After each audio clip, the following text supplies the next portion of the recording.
Hello there. Well, I just got back from my local hardware store, and we tried out different things over there, and this is the largest cane foot, I guess you'd call it. One of my viewers, maybe two of my viewers actually, suggested using that, one of these cane foots, I guess. I don't know what they call them. To go on the end of this.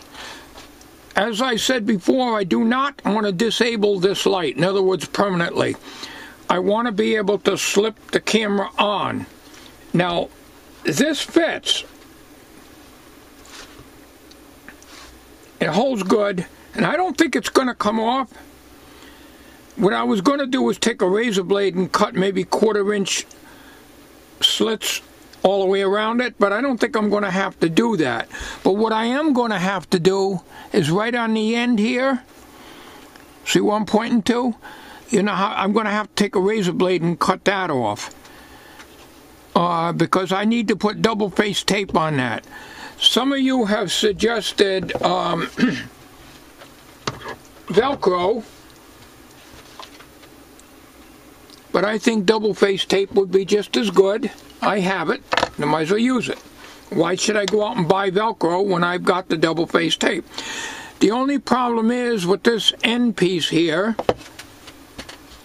get my reading glasses on so I can read my tape measure here.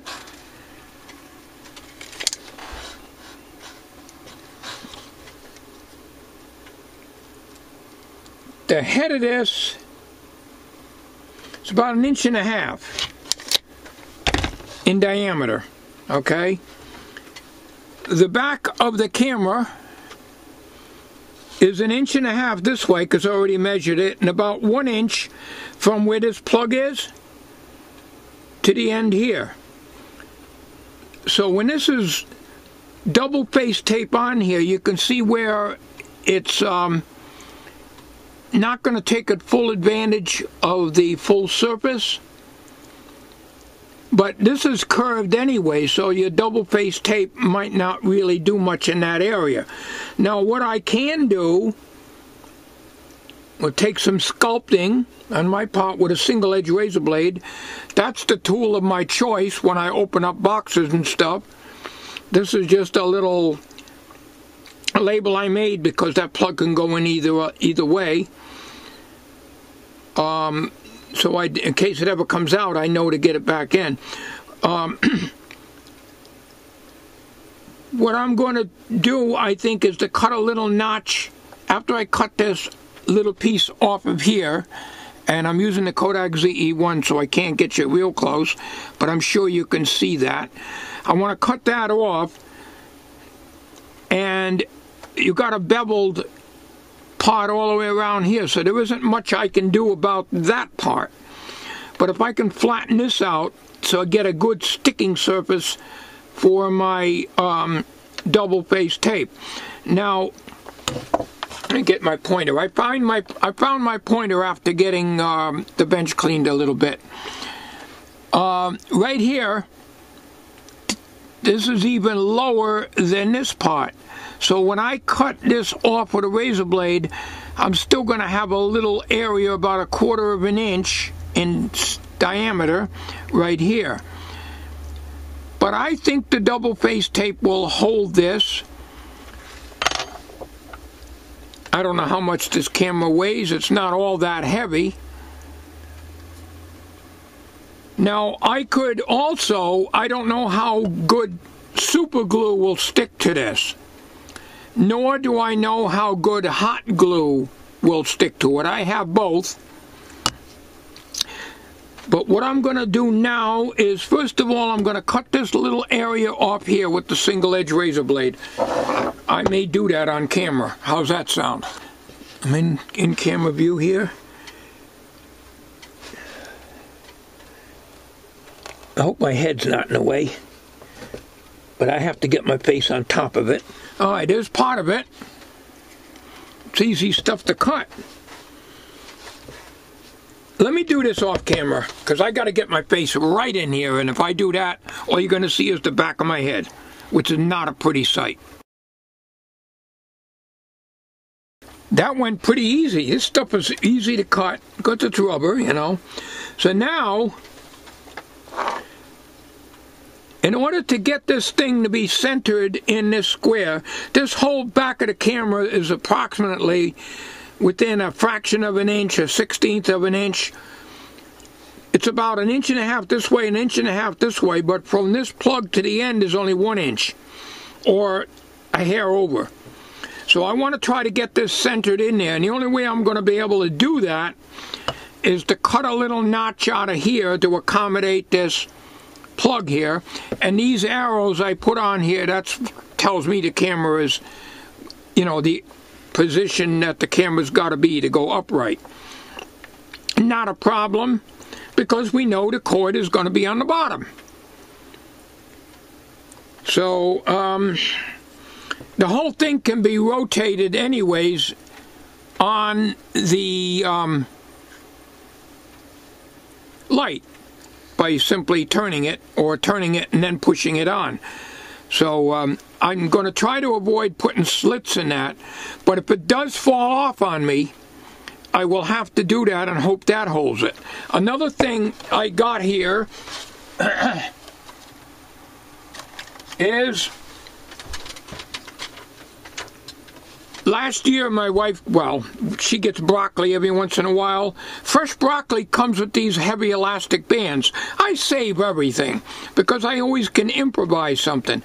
Now, I can always put one of these on over the top of it if I have to slit that to keep the thing tight. So that is an option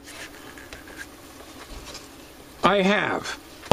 So let me try to cut that notch out, and maybe I'll do that on camera for you.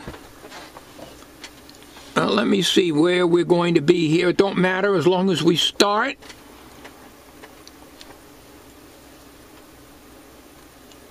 Okay, it's approximately 1/4 inch. I'm going to turn this camera a little bit so I can get it closer to my face.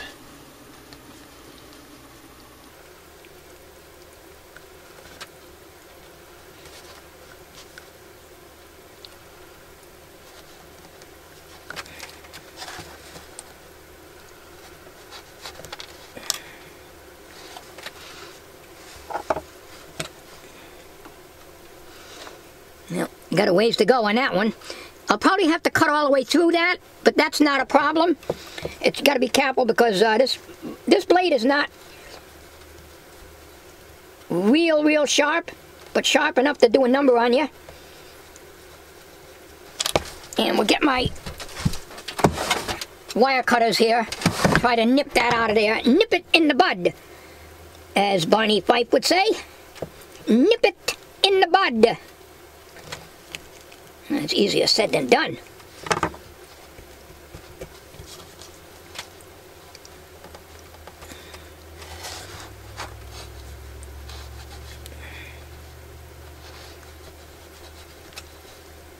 We were going to try to get a piece of hose. I'd have to buy at least 1 foot of it to do that, but then if I had a piece of hose, I would still have to put something on the end of the hose to mount the camera. So I think this option is the best, and I want to thank the 2 viewers, and if I left anybody out, I apologize, that suggested using one of these cane feet here.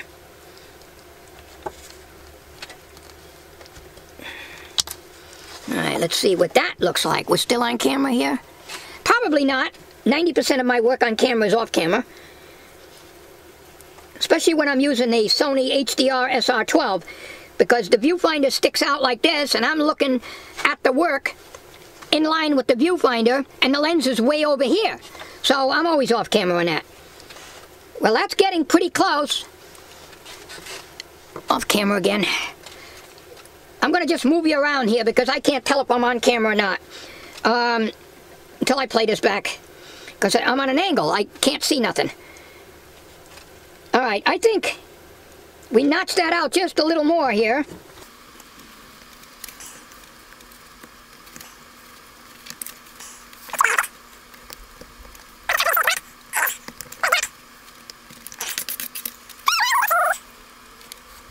That's good. And I could take one of them rubber bands and go right around the end of it here after I get it double-face taped on there, and that'll keep it good. Now, John Sfida had commented, and I do read your comments, John. I skim through them. So if it's a repeat of something you already mentioned before, I skim through it. I do read them. It takes me a while, I do. And you had said something about you don't really need to be any closer than 12 inches. Well, I can get down to 1/4 of an inch. Half to 1/4 of an inch with this camera because this has an adjustable lens on it. This will act as a microscope cam. Off camera again. This will act as a microscope camera if need be. So I can go right down and read a number off of a transistor if necessary. And then I can back this off and this will read a distance of infinity. So this has a very wide range.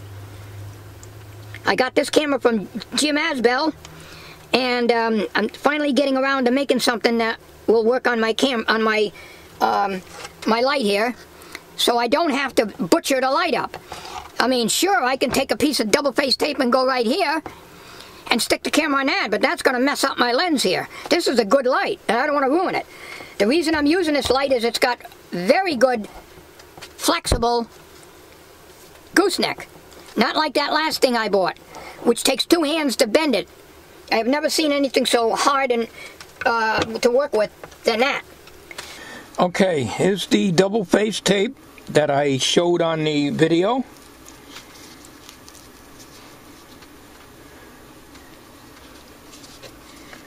And we're going to cut off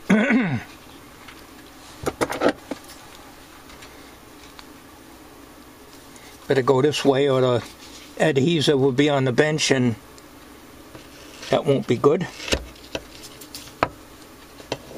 Alright, now we will put this on here and hopefully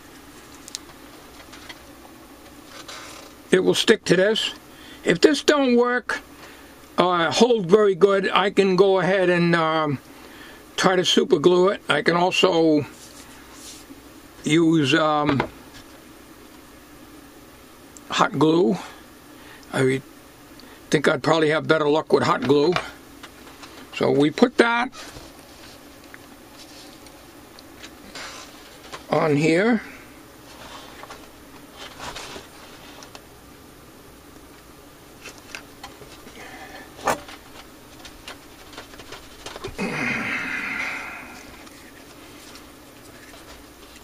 And we'll push that on there and trim this.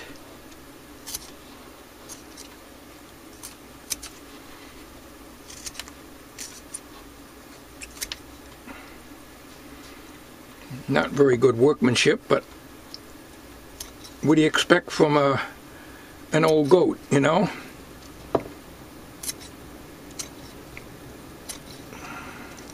Certainly don't need all this excess sticking out. So when I go to put this on here, but before I do, you see this notch I made, I gotta cut that out with the razor blade. And we'll do that right here.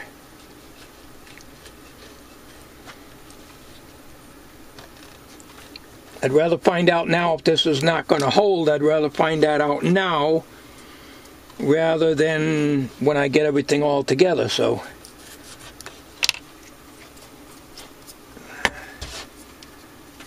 let's just see. Oh, I take the backing off here. Now let me give a little pull on this gently.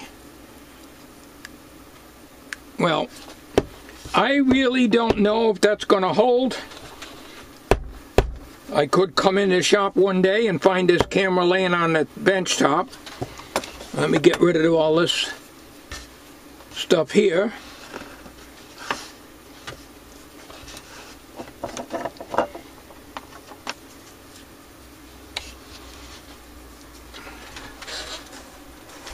I don't have a problem hot gluing or even super gluing the camera on if I have to, but that's only as a last resort. Alright, so we know that this is the bottom of the camera. Of course, I can always turn this whole thing around, so if I'm photographing from the opposite end of the bench, which is not going to be practical because I wouldn't be able to clip this onto anything back there except the shelf that's 3 foot off the bench, and that's too high up. Alright, so enough chattering. Let's see. Now let me see if I can get this trimmed out a little bit more here. Might as well try to do it neat if we can. I'm not exactly the neatest guy doing things, especially these days with my eyesight and soldering. Alright, I think we're pretty good there. We'll clear that off.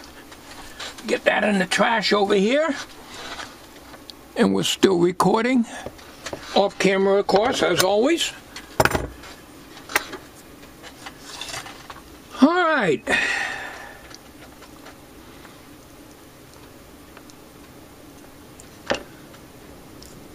Now we get this backing tape off. Now we line it up in there.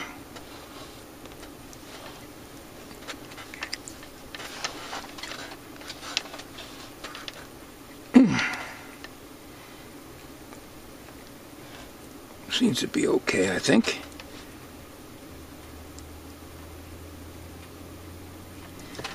Now, I wonder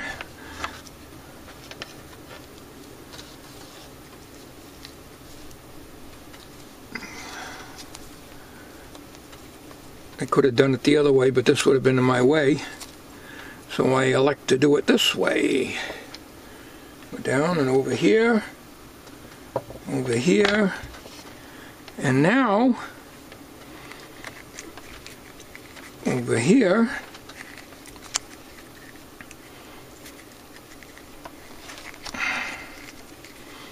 Of course, it's tapered, so it's going to want to slide off.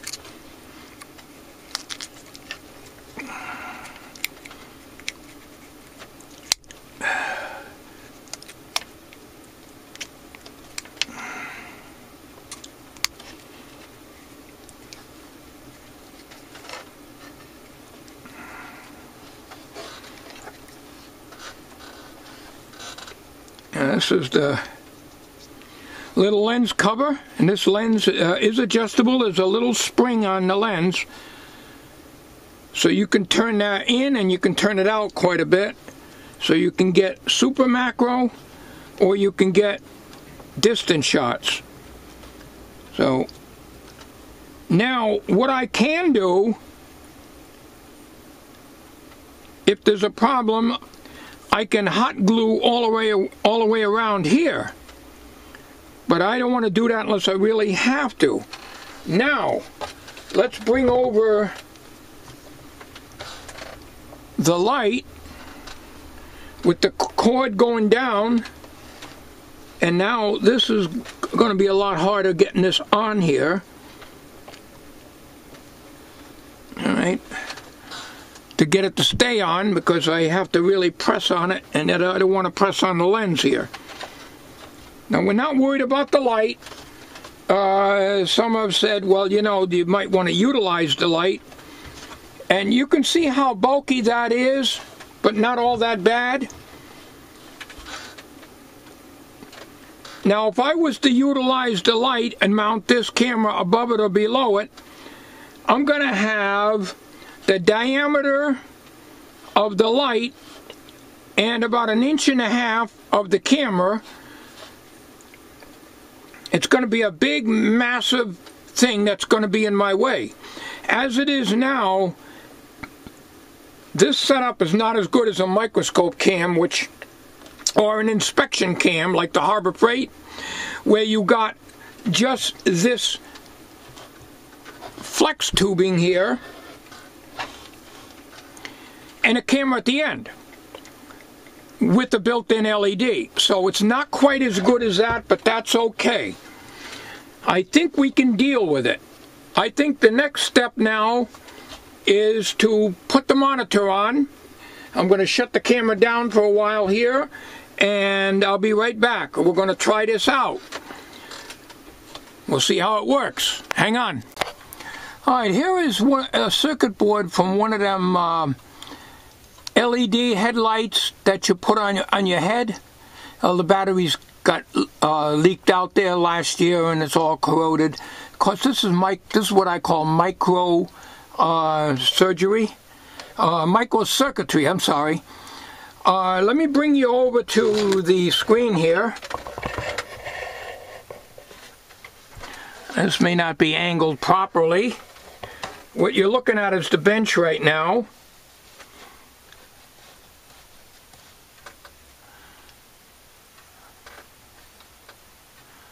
Now, I'm about 1 inch away from that circuit board. Now, sorry for the fingers, but I can't adjust this lens unless I get my fingers right in there. Now, let's focus on that resistor right there, okay? Now, this is just the lighting coming from the bench. Let me bring you up close, and I'm not sure which way I'm going to be turning this lens.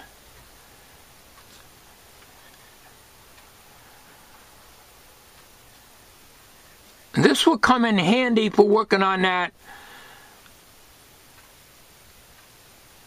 insulation tester, should I elect to throw the money away on that IC. Now, let me leave this on the bench.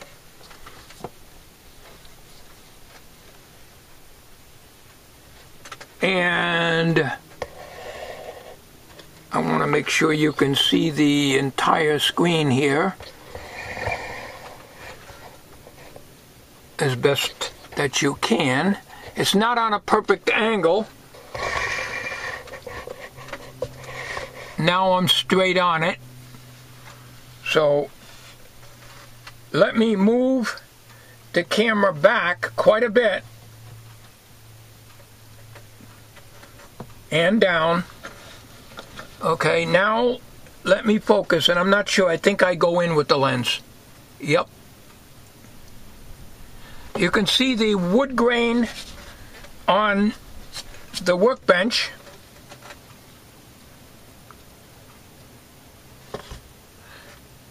And I am about, well, no, never mind this about stuff. Let's give you an exact distance here. I'm 6.5 inches from the top of the circuit board to the tip of the lens right now.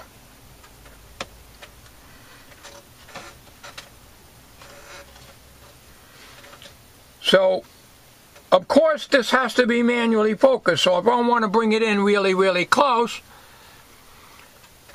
it's not going to self-focus. But all I got to do is adjust the lens, and I am not sure. I think I'm going, yeah, I'm going the right way. I'm adjusting the lens.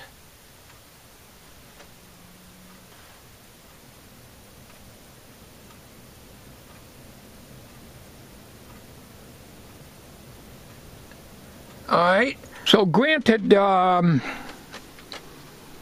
you need to adjust the focus. As you can see here, I'm moving my hand close and farther away. You have to manually adjust the focus on this, but I think this will do the job, and I'll be able to solder and get in this range. So if I'm soldering on something like this, I will need to get closer physically with the camera and adjust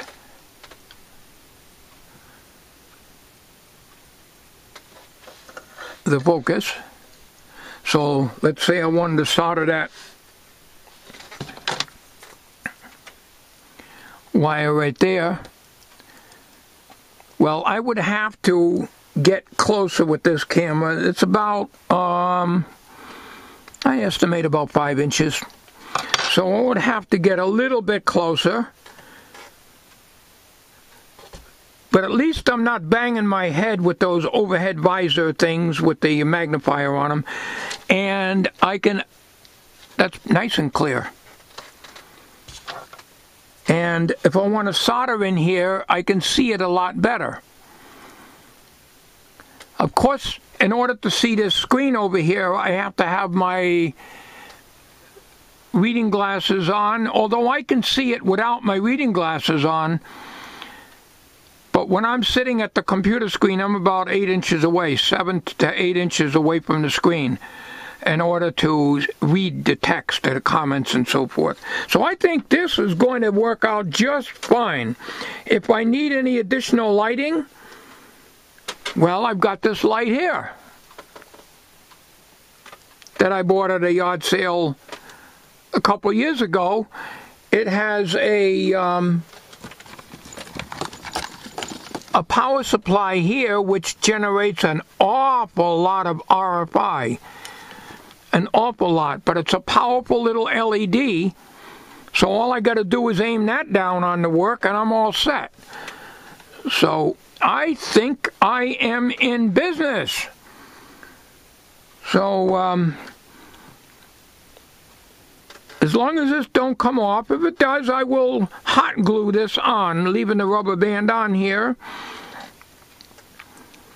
Or maybe taking the rubber band off and hot gluing. Well, actually, it's not going to matter, come to think of it, because I can still move this thing right off the light. And the switch for the light is way up here. So I won't have to worry about disabling the light. All I got to do is just give this a little twist, and this thing comes right off. So, and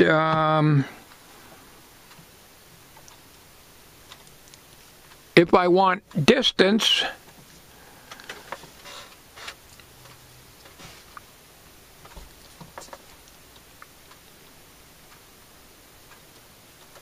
all right, get this out of the way. If I want distance,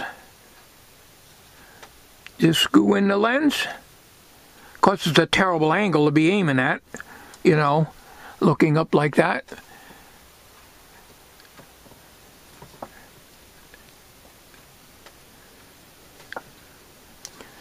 All I got to do is adjust the lens, not a problem. Okay, that's it. So we got this problem taken care of. I didn't like to use a block of wood. You can just see a picture of a block of wood about 1.5 inches, 1.75 inches square on top of the end of this thing. That idea would probably have worked, but I would have to somehow get the wood to stay on there, and it would require maybe putting some felt on the inside of the hole that I cut in the wood. So I think this option was the best choice. Yeah.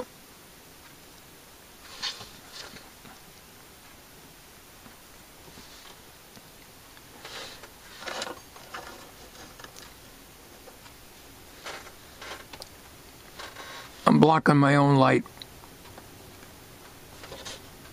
Okay. So that's it. I think we got something here.